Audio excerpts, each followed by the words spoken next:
Bueno, nosotros seguimos aquí en Ojalá, con la gente y para la gente también, ¿verdad? Hoy con el tocayo Ramón Tejada Holguín, para que, bueno, comentemos de todas estas cosas, que una agenda bastante interesante. La primera, la de los subsidios, eliminación de los subsidios.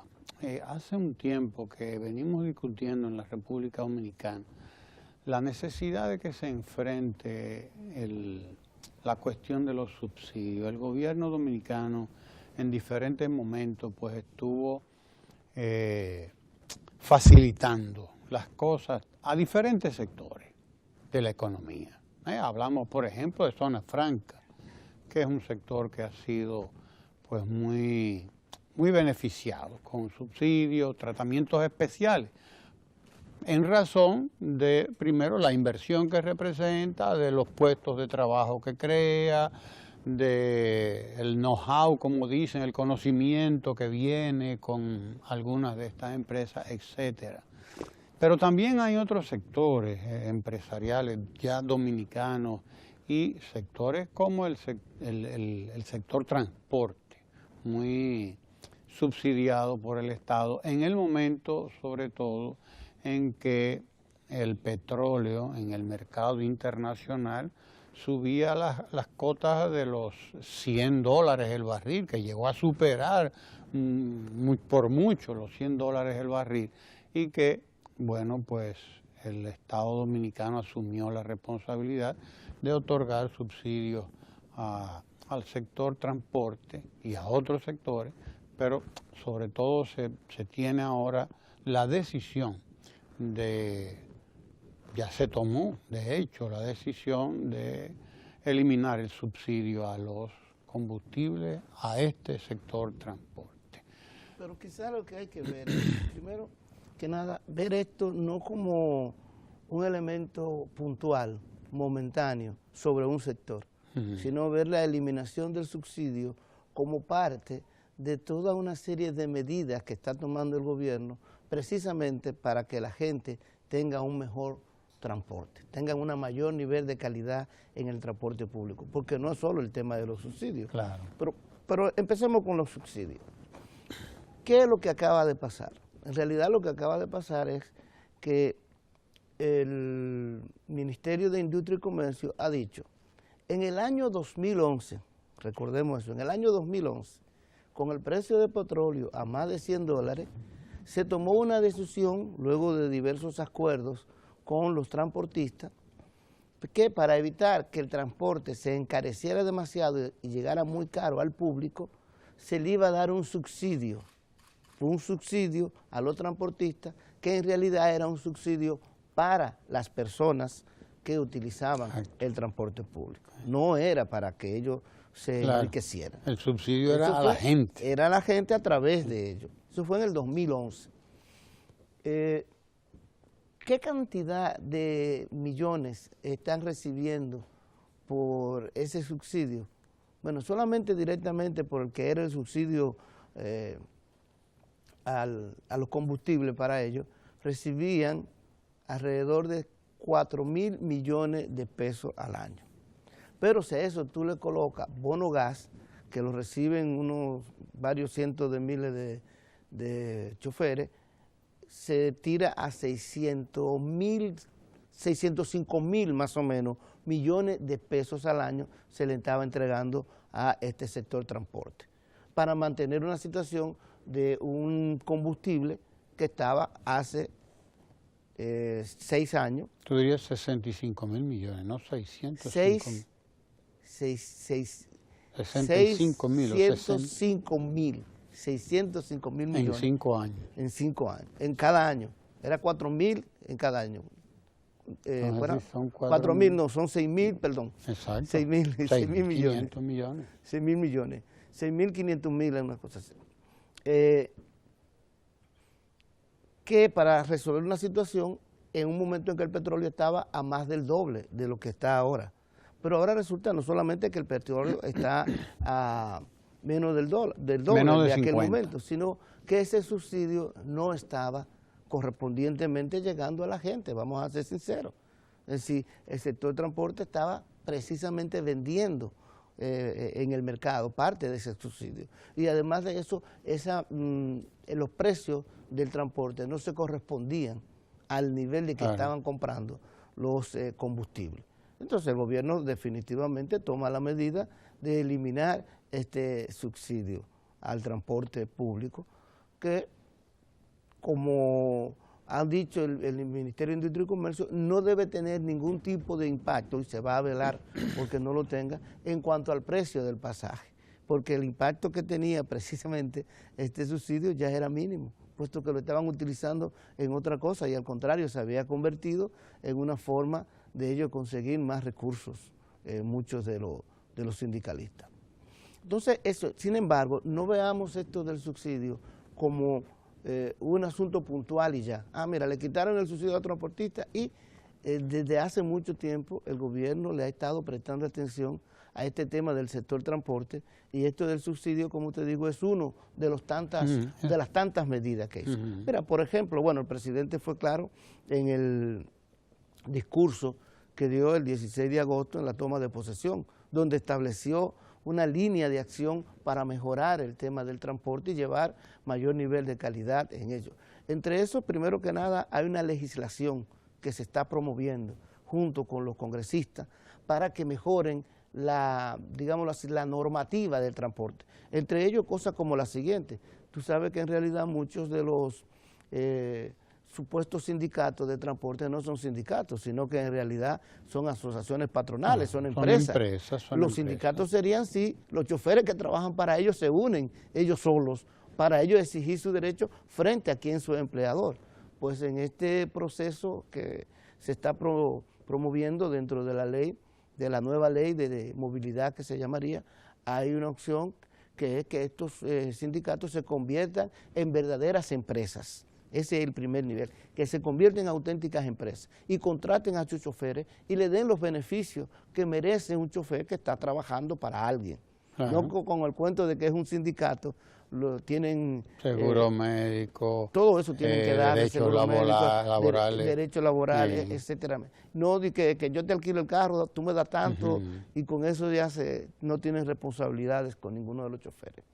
Pero no solamente que tengan este nivel de responsabilidad, sino también que tenemos claro que las rutas que existen en el país pertenecen al ayuntamiento o al gobierno, no es de propiedad exclusiva del sindicato, por lo tanto, que en las rutas puedan actuar con toda la ley, si cumplen con la normativa, otras empresas puedan invertir. Es decir, abrir el sector transporte al sector privado. Porque además hay una aberración, esta gente se ha adueñado de la ruta. Y hay un monopolio. Cuando el dueño real de una ruta, como el dueño de las ondas hertzianas, por ejemplo, de las ondas electromagnéticas, de todas estas cosas, pues el Estado. Pues esa es otra de las medidas. Mira, inclusive, para no ir más lejos, en lo que se resuelve este tema de la ley y se decide en el Congreso Nacional, que el gobierno apoya, obviamente,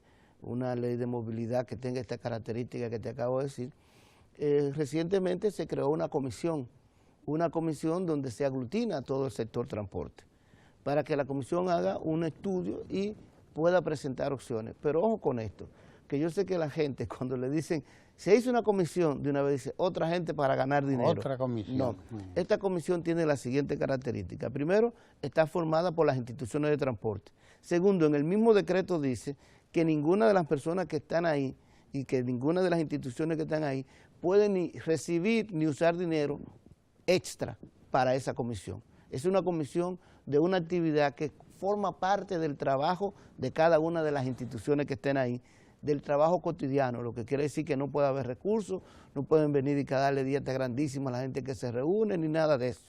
No debe implicar ni un centavo nuevo para el Estado. Y además es para que hagan su deber. Pero dentro de las cosas que hay, es que ya también lo anunció el presidente, crear un instituto del transporte. Es decir, tomar todas estas instituciones, redefinir las instituciones que existen y eliminar la duplicidad. Tú sabes que hay una institución que hace una cosa, que la otra hace otra, y que hay muchas instituciones en el sector transporte trabajando supuestamente por el mismo objetivo. Hay 7, 8 instituciones, pero ni se coordinan ni se establecen claramente cuáles son los ámbitos de acción de cada una. Puedes establecer claramente los ámbitos de acción de cada una. Pero no solamente eso, mira, uno de los elementos que más puede mejorar el transporte es si tú tienes un transporte público eficiente, público, del sector público, porque obliga a los demás a hacer un transporte eficiente. Pues fíjate que recientemente, bueno, tú tienes el metro, que el transporte, lo que ha significado el metro y la competencia que obliga a que ellos tengan que mejorar la calidad de sus autobuses y minibuses y los carritos, pero también la ONSA. La ONSA se le han puesto recientemente muchas autobuses, muchas unidades, aquí decimos guaguas, muchas guaguas, ciento y algo de guaguas para mejorar sobre todo el corredor de la 27, y esto pues obliga a que la competencia también haga lo mismo. Pero además de eso está lo de la línea alimentadora del metro, y el teleférico que el gobierno ha propiciado. Y bueno, hay una serie de medidas, como tú ves, que en la que tú tienes que ver ese contexto del subsidio y que buscan precisamente todas las medidas juntas y en el menor plazo posible, y ojalá se pueda salir pronto con la ley de movilidad, tener un transporte más eficiente y de mayor calidad y a un precio justo para la gente. Probablemente el Estado dominicano está aprendiendo o tenga que aprender a partir de esta experiencia a manejarse en materia de esto de subsidios, porque fue un error, indudablemente, y esto habrá que decirlo también un poco de manera autocrítica, tú propiciar un subsidio en un determinado momento y dejarlo ahí, per secula seculorum, como claro, dice la gente, dejarlo, aun cuando las condiciones que justificaron, pues caducaron, pasaron. Sí. Es decir, te doy el subsidio porque, bueno, estamos consiguiendo petróleo a $150 el barril. Pero resulta que en el momento en que uno menos lo esperaba, empezó a bajar el petróleo por las razones que conocemos y llegó a los niveles de hoy. Llegó incluso a niveles, que tú lo sabes, Ramón, de mucho menos de 50, de $40 incluso, llegó a 30 y tantos dólares el barril. Entonces, ¿cómo es posible que se continuara la práctica del subsidio cuando las condiciones habían cambiado totalmente? El subsidio debió tener un mecanismo de desmonte. ¿Cuál? Bueno, en la medida que el petróleo va bajando, voy desmontando el subsidio. Debió estar previsto en la medida que justificaba el subsidio, también el desmonte del subsidio. Mira, mientras el petróleo esté a 150 el barril, el subsidio se mantiene en los 3.000 millones, pero en la medida que va bajando, pues va bajando también el subsidio. Exacto. Y va bajando, va habiendo un desmonte, y hoy no tuviéramos esto que tenemos de... se había hecho es un aprendizaje. Creo que es otro mecanismo. Cuando se pensó en muchos países, por ejemplo, ya hablando de la autocrítica, como tú dices, sí, digo. En muchos países cuando se decide entregar físicamente gasoil o cualquier tipo de combustible de esta naturaleza, ¿sabe lo que se hace? Se le pone un colorante. Se le pone un colorante para que sea distinto, una marca, e inclusive se hacen a veces redadas. Y se observan, si tú estás utilizando ese combustible de color azul, que sabe que ese combustible si es de color azul, bueno, pues te ponen una multa porque estás usando un combustible... Sí, porque además te crea una distorsión en el mercado. Que a propósito de eso, no solamente fue este tema de la eliminación de los subsidios, el gobierno inmediatamente hizo un decreto también para establecer un mecanismo de devolución a otros sectores subsidiados, en este caso a Zona Franca y otros sectores, de devolución del impuesto selectivo al combustible. Lo que quiere decir que tú no te entregas combustible, sino cuando tú compras tu combustible, tú estableces una serie de mecanismos, me dice qué fue lo que compraste, cómo lo compraste, en qué condiciones lo compraste, y yo te devuelvo el selectivo al al consumo. Sí. ¿Por qué es un selectivo? ¿Por qué se le devuelve? Bueno, porque en este caso, fíjate que el nombre es selectivo al consumo, es para la gente que tiene determinado nivel de consumo y que no producen y que puede decirse que es un consumo suntuario. En este caso, obviamente una industria, un comercio, esa producción no es suntuaria. No, claro. Es un consumo que estimula la producción. Entonces también se estableció ese mecanismo. Por eso te digo, hay que ver esto de una manera global y como tú dices, de un Estado que aprende de los errores del pasado. Tiene que aprender. Y que definitivamente tiene que establecer mecanismos diferentes y nuevos y cambios y adaptarse a las nuevas condiciones. Sí. Porque así como tenemos el tema ahora con Fenatrano, Fenatra, etcétera, todo ese sector transporte, pues tú lo tienes con otros sectores. Claro. Que recibieron también y reciben subsidios. Sí, bueno, a ese que me refiero que se hizo el decreto que establece el mecanismo para la devolución del impuesto. Es zona franca, o sea, una vez cambian las circunstancias, pues hay que cambiar también. Tiene que haber un mecanismo dentro de la decisión o de la disposición que sea, que contemple el que tan pronto cambian las circunstancias, pues esto también va a ir desmontándose. Porque hay subsidios que no son, y tú lo sabes, al combustible, por ejemplo. No, hay subsidios o hay condiciones para que te establezcas allí en tal sitio. Sí, por ejemplo, en la zona fronteriza. Exacto. Para el establecimiento de la zona fronteriza hay bastantes o para exenciones, que te más bien como fiscales. Zona franca, en tal lugar, en tal condición, pero eso tendrá una duración, por ejemplo, de 5 años, de 10 años, de tantos años, pero a partir de ahí tiene que haber otra consideración. Además, son objetivos estratégicos del gobierno, qué sé yo. Si tú pones a decir, ¿qué estímulo puede tener una industria, una fábrica o algo para ubicarse en la frontera?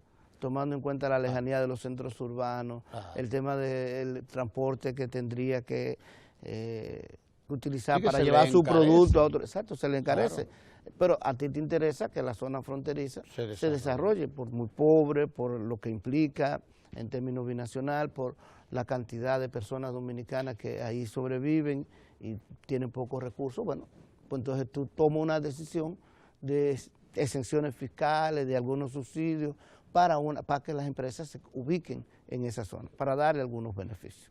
Pero eso es cuando tú tienes objetivos estratégicos. Ese es el tipo de cosas también que necesariamente habrá que definir ya también en el futuro. Todos ese tipo de exenciones fiscales y beneficios que tienen ciertos sectores en República Dominicana, bueno, revisar si ya la historia ha dicho que ha pasado, que es suficiente, que las condiciones que dieron origen a que esas ventajas se tuvieran ya han sido eliminadas o han cambiado, o si se continúa, y entonces hay que continuarlo. Pero hay que hacer un buen estudio alrededor de eso.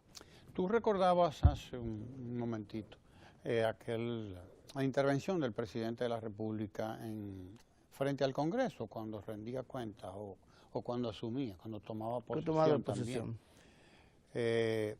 donde enunciaba medidas en diferentes sectores y decía que precisamente el del transporte, tú lo acabas de recordar, es uno de esos sectores que tienen que ser modificados realmente. Incluso creo que ya hay una comisión, tú lo mencionabas, ¿no? Trabajando interinstitucional, valga la redundancia.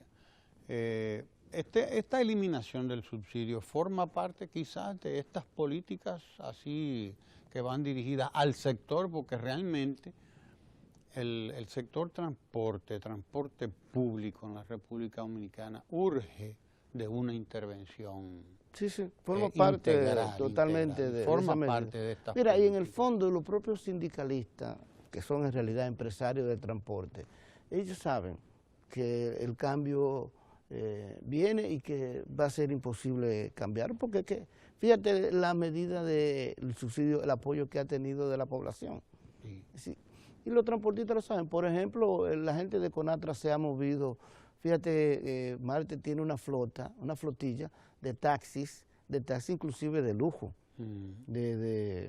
con gran capacidad, esta limusina, este tipo de asuntos, y tiene hasta una APP. Si tú te pones a ver también, Fenatrano, la nueva opción, la gente de Uvieres, ha mejorado algunos de los vehículos de transporte de la 27, ha puesto nuevas flotillas, etcétera. Ellos saben. Se han ido haciendo competitivos. Saben y saben que van a ir haciendo competitivos y van a tener que entrar en la lógica del mercado y del transporte en competencia con otros empresarios del transporte. Y son conscientes, yo creo que sí, en más de un sentido. Lo que pasa es que también tú sabes que cuando tú tienes un beneficio, tú vas a hacer el intento lo más posible de resistirte a que te lo quiten, y más en ese sector. Pero tarde o temprano yo creo que va a haber, son los coletazos de una situación anterior que está cambiando y que lo saben. Y el gobierno, como te digo, todas las medidas, toda la comisión, la unificación de todas las instituciones del transporte en una sola, el cambio, la ley que establece nuevas potestades para mí, que establece una dirección en obras públicas ya definida más directamente con transporte, todos estos cambios. En estos cuatrenios se van a ver cambios sustanciales, interesantes y mejores en el transporte. Hábleme de sus amigos y de nuestros amigos de la sociedad civil, pero sobre todo de la oposición, que están ahora haciendo, doblando la página, como decía mi abuela, una de mis abuelas, doblando la página aquí nosotros. Dejamos del transporte porque de eso se va a estar hablando mucho. Pero de lo que se está hablando mucho ahora es de que, bueno, esta gente, los amigos nuestros están reclamando que el PLD no se abrogue la potestad de elegir una junta, etcétera, porque como él controla todos los poderes, ¿entiendes? Supuestamente de que ellos temen que el PLD pueda dominar todas las instancias de las altas cortes y la junta, etcétera, etcétera, ¿no? Estaban hasta de marcha en estos días, ¿no? Han estado hasta de marcha ayer, ¿no? Y uno dice, bueno, pero ¿qué pensar en torno a esto? Porque ¿cómo es posible que las minorías quieran imponerle a quien la sociedad ha validado en votación, etcétera, etcétera, su agenda, no sé? Porque también se trata de eso, un poco, de yo te quiero imponer una agenda. Yo lo que quiero es que tú me atiendas a mí y pongas lo que yo quiero, no que tú pongas lo que tú quieras. O sea, hay un cierto pugilato, ¿no?, en esto, que uno no necesita luz. Díganos usted, ¿qué usted opina de esto? No, mira, la verdad es que a veces uno se queda estupefacto. Este hombre lleva los minutos como caña para el ingenio y que ya nos quedan, hace rato me dijo que nos quedaban 10, ahora me dice que nos quedan 2. ¿No? Pero bueno, ahorita me dijo que el Ketchel me dijo que nos quedan 4, pero ahora te dijo tú a ti. 2. Caramba, como que van rápido los minutos demasiado. De él. Mira, sí, en República Dominicana, definitivamente, yo sé que suena raro para alguien que lo diga, una persona que está en un puesto gubernamental, pero lo digo por mi tradición y por donde yo vengo. Si hay un déficit grande en República Dominicana, es un déficit de una opción política, sobre todo de carácter progresista y con una racionalidad diferente.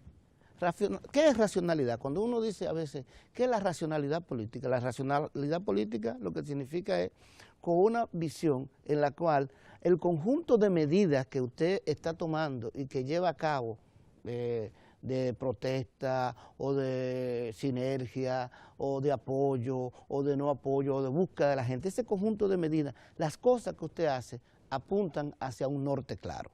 En este caso sería el norte, bueno, si es una organización de esta naturaleza, a tomar algunos estamentos desde donde se pueden definir políticas públicas. Congreso, Poder Ejecutivo, etcétera, etcétera.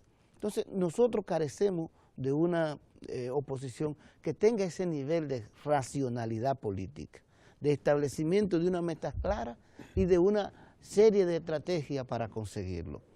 Porque lo primero que tú tienes que ver es, ¿qué hace, por ejemplo, una persona de la dimensión en términos progresistas de Fidelio de Pradel, que ha estado trabajando el tema ecológico y que ha estado trabajando esto, por ejemplo, unido con una persona de la dimensión de Vinicio Castillo Semán, que ha sido la derecha más rancia, que ha defendido todas las cosas que tú te puedas imaginar que puedan ser reaccionarias en República Dominicana, la ha defendido este sector. Entonces, lo primero que tú tienes que preguntarte, ¿qué hacen todos estos sectores juntos haciendo este tipo de planteamiento cuando saben que juntos nunca podrían llegar a tener una visión de la sociedad dominicana que le permita trabajar hacia el mismo objetivo? Porque tú puedes estar seguro que el grupo de la Fuerza Nacional Progresista, el grupo del Partido Reformista Social Cristiano, trabaja de una manera muy distinta hacia donde quieren ir Alianza País o la APD, la Alianza por la Democracia. Son cosas totalmente distintas. El primer elemento que tú te pones a ver entonces es qué hacen todos estos sectores juntos cuando se sabe las diferencias internas que tienen. El otro punto es el reclamo que tienen. Mira, lo primero que nadie, incluyendo algunas instituciones de la sociedad civil que le acompañan, lo primero que nada es que nosotros debemos decir lo siguiente. ¿Qué es la institucionalidad en un país? La institucionalidad en un país es que hay determinadas instituciones, personas, organizaciones que tienen que cumplir un papel determinado, que tienen que desempeñar una función. Por ejemplo, el Congreso, ¿qué tiene que hacer el Congreso? Legislar, crear leyes. El Poder Ejecutivo, su nombre lo dice, ejecuta. Entonces, ¿qué es institucionalidad? Que el Congreso haga su labor de crear sus leyes. ¿Qué dice la Constitución de la República? Que cómo es que se establece el nivel, una Junta Central Electoral. El Congreso revisa una serie de opciones, según la ley hay unos requisitos que deben cumplir y elige. ¿Vale? Eso es institucional. Tú no puedes pretender que esa elección se haga en otro lugar o por otras personas. Vías. Ahora, yo sí te digo, y eso es comprensible, si tú dices, bueno, pero espérate, hay que elegirlo, pero hay que elegirlo atendiendo ciertos elementos de legalidad. Bueno, la legalidad la tiene, el Congreso puede elegir a quien quiera. Bueno, de legitimidad entonces, que quiere decir de que elija personas que sean aceptadas por la gente. Bueno, yo te puedo decir que eso sí, puede ser, elijan personas que sean de mayor nivel de aceptación, sería lo mejor, pues entonces hagan su propuesta. Vayan al Congreso, en donde ustedes están, y hagan su propuesta. Mira, por ejemplo, el PRM tenía un senador en la comisión que estaban eligiendo y renunció el senador. Pero ¿cómo usted va a dejar ese espacio? Claro. Si usted es congresista, está la comisión que está eligiendo, usted no debe de enajenarse, usted debe estar ahí adentro diciendo cuál cree usted o cuáles cree usted que deben ser los candidatos. Es lo que le corresponde en la democracia. Entonces, a mí me parece, y además de eso, o sea, en República Dominicana, imagínate, ¿cuánto hace que pasaron las elecciones? Y todavía la oposición se está comportando como si tuviera la coyuntura electoral. Fíjate que yo hablo de una crisis postelectoral. Pero yo siempre cuando escucho eso le hago la siguiente pregunta. ¿Sus hijos están yendo a la escuela normalmente? ¿Tienen algún problema para ir a la escuela? No. ¿Usted está asistiendo a su trabajo normalmente? No. ¿El Congreso está trabajando normalmente? ¿El Poder Ejecutivo está trabajando normalmente? El país. Exactamente, hasta que llegamos a la conclusión de que el país está trabajando como está trabajado. Que se necesiten cambios es otra historia, pero está trabajando como antes. Entonces, oiga, usted no sabe lo que es una crisis. Claro. Así que déjese tranquilo. Pero además usted le contaron y los votos y yo no sé cuántas veces y se los recontaron. Exacto. Y usted no impugnó, usted no hizo nada. Lo primero que debería hacer una oposición para poder mejorar la calidad de lo que hace en República Dominicana es simple y llanamente pasar, como tú dijiste, pasar la página de las elecciones. Saber pasar la página. Aceptar, es decir, mira por ejemplo la incongruencia. Por un lado dicen que el presidente Medina no lo han aceptado. Yo no he visto que, excepto Hipólito Mejía, que hasta de canchanchan con él se pone de vez en cuando, como este fin de semana en una actividad del café. No hay una formal aceptación del triunfo. Y no hubo un reconocimiento. Al nivel tal que se fueron del Congreso, que salieron ellos muy deslucidos y no el acto como ellos lo quisieron hacer. Pero imagínate, todavía no han hecho eso y sin embargo, cuando quieren hacer un diálogo, quieren que el presidente vaya. Eso es una incongruencia terrible. ¿Cómo usted quiere que un actor que usted no le reconoce, ¿no?, su calidad, sea el encargado de un diálogo? Además de que no le corresponde a él, porque un diálogo entre partidos se hace entre partidos y entre los representantes del partido. Y ahí hay representantes del PLD elegidos por la dirección máxima del partido, que es el comité político.